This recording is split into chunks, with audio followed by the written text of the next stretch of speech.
Hola, bienvenidos a nuestro canal con Pain.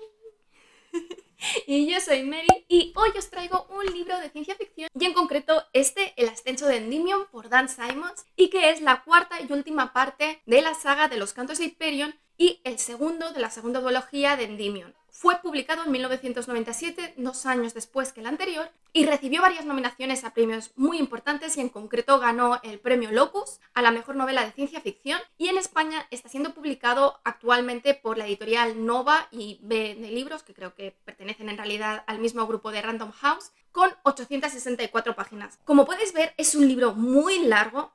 pero muy largo. Y el problema que tiene principal es que sigue el mismo estilo narrativo que el tercer libro, que para mí tenía muchísimos problemas, y que está narrado en primera persona por Raúl Endymion, uno de los protagonistas, y que relata los acontecimientos que lo han llevado a su nave celda en la que está condenado a morir y que en cualquier momento se va a dejar ir cianuro que lo va a matar. Y hay otros capítulos narrados en tercera persona que están narrados también por él. Lo que pasa que en estos capítulos explica lo que le sucede a otros personajes que son importantes para la trama, ampliando notablemente el número de personajes en tercera persona con respecto al tercer libro. Como en el tercero nos dice que al final de todo de la narración nos explicará cómo sabe él de forma verdadera todo lo que le sucedió a estos personajes, y sinceramente es una explicación que tiene todo el sentido del mundo. Y una de las cosas que destaca respecto a esta segunda duología es que incluso cuando el ritmo es muy lento y se hace muy pesado, tiene todo el sentido narrativo todo lo que le sucede. Pero hay que tener un equilibrio, señores,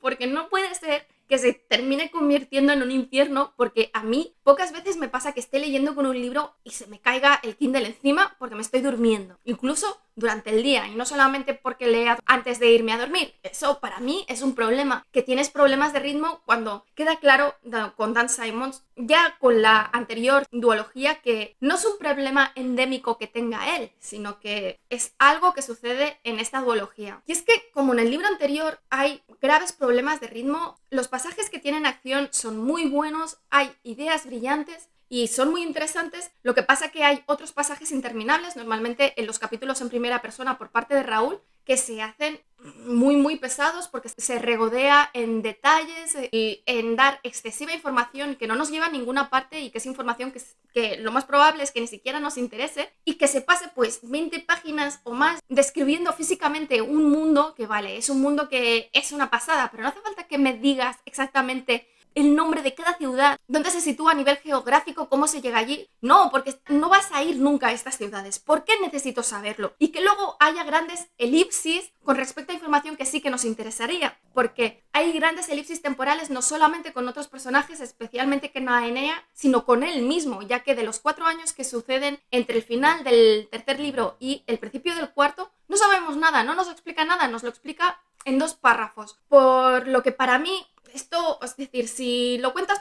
todo, y si no lo cuentas, no lo cuentas, pero no te regodees en detalles, paralizando completamente la acción y durmiéndome, que tiene todo el sentido, porque luego más adelante pues dice que es que no quiere llegar al final y que por eso explica tantos detalles, y en otros momentos pues dice que tiene que explicar las cosas rápido. Pues hijo mío, si esto es explicarlo rápido, no quiero saber lo que es explicarlo lento, ¿eh? Además, es que el hecho de que este libro sea tan largo, pues sinceramente a mí me hubiese gustado que algunas de estas páginas se hubiesen aprovechado para aportar más información sobre cosas que no se llegan a explicar en toda la tetralogía, ni tampoco a aclarar exactamente por qué cierta información que tenían los peregrinos en la primera duología es incorrecta, o cómo funciona verdaderamente el universo, ya que no da demasiados detalles, y creo que esto es algo que sí que se podría haber explicado. Pero bueno, parece que esté dando un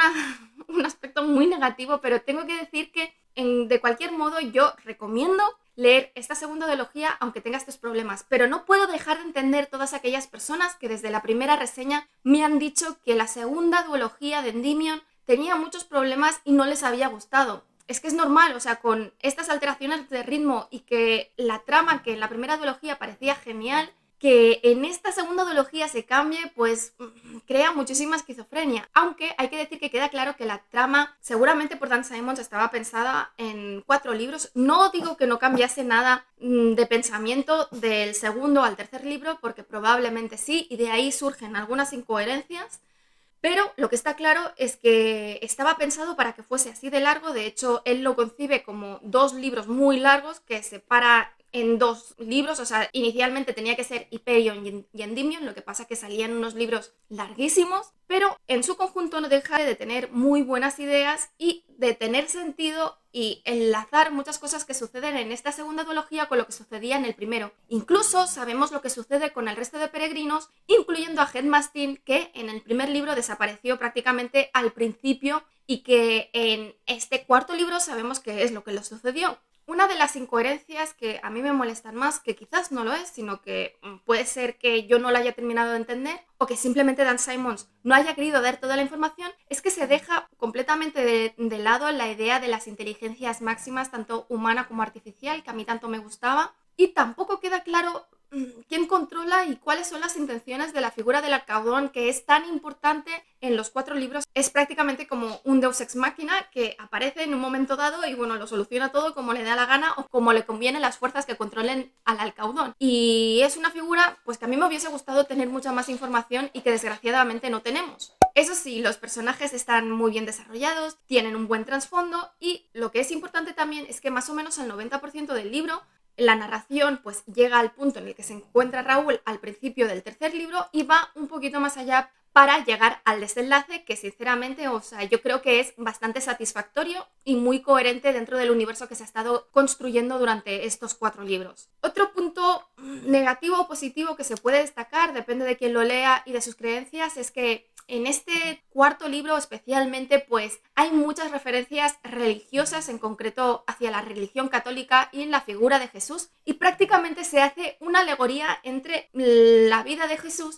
y la vida de Aenea, que bueno, eso yo creo que puede abrir heridas en ciertos sectores y que contrasta, que aquí puedes pensar, bueno, es que Dan Simmons es ultra religioso y está creando aquí su propia leyenda con su propio Mesías, pero es que a la vez los malos, aparte del tecnonúcleo, son sobre todo el Vaticano y la Pax, que están trabajando con el tecnonúcleo para controlar el universo. Así que, bueno, sacad vuestra propia opinión. Respecto a cómo terminó el tercer libro, Aenea, Raúl y el androide Betic viajan a través de diferentes Farcasters, atravesando diferentes mundos a través de la trayectoria inicial que seguía el río Tetis. Y bueno, en estos mundos pues les pasan diferentes cosas. Raúl está a punto de morir, pero muy a morir, y con el moribundo llegan al planeta de Hebron, que es el planeta en el que viven los judíos. Pero cuando llegan allí ya no viven los judíos, sino que están todos desaparecidos y no queda nada. Es en plan como se quedó Pripyat con el accidente nuclear, con los platos en la mesa y demás, pero sin ningún humano, sin que se explique qué es lo que estaba sucediendo. Simplemente estaban diciendo que ese planeta estaba siendo controlado por los Exters por parte del Vaticano. Y más adelante, cuando llegan al planeta de Qom Riyad, de mayoría musulmana, se encuentran con que ha sucedido lo mismo y que no hay nada allí. Y para añadir más al misterio, cuando el equipo de Soya llega finalmente al planeta Hebron junto con su tripulación, en lugar de llegar al planeta, se despiertan en el Vaticano, en el planeta de Pase, donde se informa de Soya que la nave había interrumpido la resurrección porque había detectado naves de Exters y que los había mandado otra vez al Vaticano, pero que uno de sus miembros de la tripulación había muerto. Y que por ello, para acabar de completar su tripulación, aunque es una tripulación que se había confeccionado de Soya él solo, así que no había ninguna necesidad de sustituir a nadie, pues el Vaticano elige a una nueva oficial que es Radamanth Nemes, que será muy importante, cosa que hace sospechar aún más de Soya que está sucediendo algo que no le están explicando, lo cual es cierto, pero y de que realmente hay algo muy podrido y que huele muy mal en el centro del Vaticano y que no pueden dejar de sospechar de Nemes, e incluso cómo tienen cierta información, porque ¿cómo saben de golpe y porrazo en qué planeta va a aparecer Aenea? Es algo que no deberían poder saber. Cuando después de seguir con la persecución reciben finalmente la última destinación que va a tener Aenea, que es en God's Grove, que en las traducciones de Made in Mary yo lo traduciría como la arboleda de Dios, que era el planeta original de los templarios, que estaba todo lleno de árboles prácticamente mágicos, gigantes, y que tenía que ser un planeta precioso. De Soya, después de haber detectado algunas alteraciones en la nave en alguna de las otras paradas, decide acelerar su resurrección con las complicaciones que esto puede comportar, y en lugar de darse los 3 días para resucitar, hacer una resucitación acelerada de 6 horas para averiguar qué trama Nemes, que ya hemos visto en planetas anteriores que en realidad no parece que sea humana, sino que es más bien un cyborg, que ni siquiera le afectan estos saltos espaciales que acaban con la vida de cualquier humano y que tal cual llegaban a un planeta, ella se bajaba como si no hubiese pasado nada y hacía lo que le daba la gana y que además pues tiene como fibra óptica para conectarse en los portales de los Farcasters y cosas así que esta señora es algo muy malo. A mí no me gustaría verla, ya no digo tenerla como amiga, sino tenerla cerca. Nada más llegar a este planeta, efectivamente, pues Nemes aterriza utilizando la cápsula de aterrizaje de la propia nave y prepara varias trampas en el río que pertenecía al río Tetis, entre ellas pues unos filamentos de nanomoléculas, como sucedía en el problema de los tres cuerpos, para que cuando pase la balsa por allí pues queden todos hechos a trocitos. Luego pone bombas por los laterales del río por si paran con la balsa, para que de todos modos pues terminen todos muertos. Y finalmente termina el libro con esa escena de acción que hablaba en el vídeo anterior, que es una pasada, que es cuando Aenea llega con Betic y Raúl en este mundo que está en la balsa, y mientras están en la balsa, que tú sabes que están llegando a ese punto, aunque ellos no lo saben, pues les explica que en realidad el Vaticano ha estado trabajando con el tecnonúcleo y que la Tierra en realidad no fue movida por el tecnonúcleo, sino que fue movida por unos entes superiores a los que el propio tecnonúcleo tiene muchísimo miedo, y que es también el tecnonúcleo el que ha hecho desaparecer a los habitantes de todos aquellos planetas y grupos de población que no han querido recibir el cruciforme. Y mientras ella está explicando todo esto, Raúl por suerte se da cuenta de que hay algún problema, porque Aenea ya les dijo que esto era la batalla final, y consiguen salir a tiempo del río antes de morir troceados, pero Betty, que es gravemente herido cuando uno de sus brazos es cortado y de hecho pues está desangrando. Y mientras están intentando parar la hemorragia, aparece Nemes, que aparenta tener poderes muy similares a los del Alcaudón. También puede viajar prácticamente a través del tiempo, puede paralizar y entrar como en el modo ultra y moverse hiper rápido, pero por suerte son salvados en el último momento por el Alcaudón. Se produce un enfrentamiento entre los dos con poderes muy similares. Nemes con un dispositivo consigue pues encerrar al Alcaudón en una burbuja temporal, y parece que todo está perdido cuando Desoya, que ha estado mirando todo lo que ha sucedido y que ha descubierto que Nemes pues está trabajando para el tecnonúcleo, pues le dispara con el arma de plasma desde la nave y la entierra fundiendo la roca en la que se encuentra, y se queda ahí encerrada. Después de hablar con ellos a distancia, porque ellos no pueden bajar al no tener la cápsula, les dice que utilicen la cápsula para huir, y él decide volver a Pace, muy mala decisión, para aclarar las cosas y saber qué es lo que está sucediendo. Y el libro termina con Aenea, Raúl y Betty llegando a la Tierra, en concreto en la zona de Pensilvania, donde Aenea planea estudiar con un híbrido del arquitecto Frank Lloyd Wright hasta que esté lista para llevar a cabo su misión y convertirse en aquella que enseña. Y ahora la reseña en sí de este cuarto libro, que la verdad empieza muy bien porque la acción es así chula. Y el libro empieza con el anuncio de la muerte del Papa de Roma, que bueno, no pasa nada con el cruciforme porque resucitas y ya está, que no es otro que nuestro peregrino más odiado, Leonard Hoyt. Y se inician los preparativos para una nueva elección, que son como las elecciones de los Papa Kills, simplemente que es una elección que siempre sale el mismo. Y dentro de todos estos movimientos políticos, entre otras, descubrimos que el Vaticano está efectivamente trabajando con el tecnonúcleo para controlar la población humana, y que cada vez que Leonard Hoyt muere, como en el primer libro llevaba los dos cruciformes, el suyo y el de Paul Dure, pues están allí esperando a que despierte para matar a Paul Dure y que pueda resucitar otra vez Leonard Hoyt. Esta es una de las incoherencias más graves para mí, porque en la segunda mitad del segundo libro específicamente se ve cómo el cruciforme que corresponde a Paul Dure es extraído por el Alcaudón, cosa que provoca en Paul Dure un descanso incomparable, por lo que realmente, o sea, en el cuerpo en el que estaban los dos cruciformes únicamente quedaba el cruciforme de Leonard Hoyt, y únicamente Leonard Hoyt tendría que haber estado resucitando. Así que, bueno, es una incoherencia y un problema muy grave. Lo que pasa que a Dan Simmons pues le conviene tener a Paul Dure navegando por aquí, pero bueno, que quede constancia de que esto es un problema y una incoherencia, y que dije, no, no puede ser. Tienes que darte cuenta de que estás entrando en contradicción con lo que sucedió en el segundo libro. Pero bueno, a pesar de que parece ver que están habiendo movimientos dentro del Vaticano para que no sea elegido Leonard Hoyt por los otros dos altos cargos dentro del Vaticano que también llevan allí siglos metidos, especialmente por el secretario de Estado, el cardenal Lord Dussami, y que a mí me parece más maligno que el propio Leonard Hoyt, finalmente acaba siendo elegido Hoyt y lo primero que hace es declarar una cruzada contra los Exters para exterminarlos, porque claro, o sea, no son humanos para él, gracias a la fabricación en masa que se ha llevado a cabo en estos últimos años de las naves estelares con el motor de los arcángeles, que se pueden trasladar de un punto del universo a otro de forma instantánea y que luego la tripulación de las naves simplemente puede resucitar, y esto hace que puedan atacar a los Exters sin que estos puedan defenderse. También se descubre que los Exters en realidad no están detrás de nada de todo lo maligno que ha estado sucediendo en estos 4 libros, sino que es una humanidad que ha querido evolucionar y adaptarse a través de la experimentación genética y de la nanotecnología, y es esto a lo que se agarra precisamente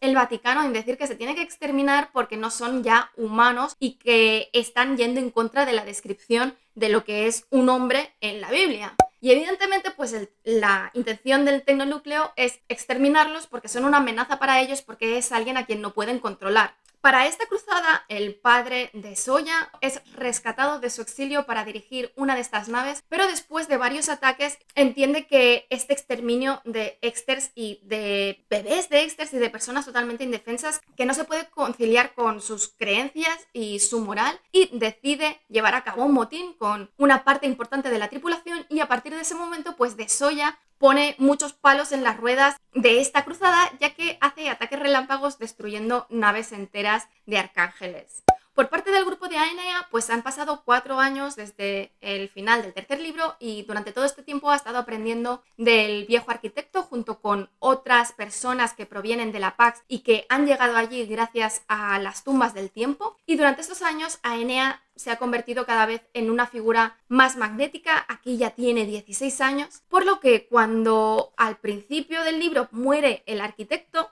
todos se giran hacia ella para saber qué hacer. Aenea les dice que es el momento de dejar la Tierra porque en estos momentos no les pertenece, ya que en realidad esta Tierra es un proyecto de los otros, estos poderes superiores que en su momento secuestraron la Tierra, y que tienen que volver cada uno a través de Farcaster a un punto diferente de la Tierra y que ella los llevará a cada uno de ellos. El primero en irse es Raúl, que le pide que tiene que ir al planeta en el que dejaron la nave del cónsul reparándose, cogerla y encontrarse con ella en el planeta budista Tien Shan. Para ello pues le da una canoa y 4 cosas y le dice: anda, sigue el río Tetis que ya llegarás hacia allí. Y bueno, pues Raúl pasa muchas aventuras cruzando todo esto, y aunque inicialmente no quiere dejar a Aenea y a Betic solo, pues finalmente acepta, y Aenea se despide de él con un beso romántico, lo cual es una de las cosas que a mí me crea más aprensión dentro de esta novela, aunque ya sabíamos que iba a suceder porque es algo que Aenea dice ya en el tercer libro, de que Raúl vea a Aenea como a su hija o como a alguien a que proteger, a pasar a ser su amante, porque es un poco Polanski o Woody Allen,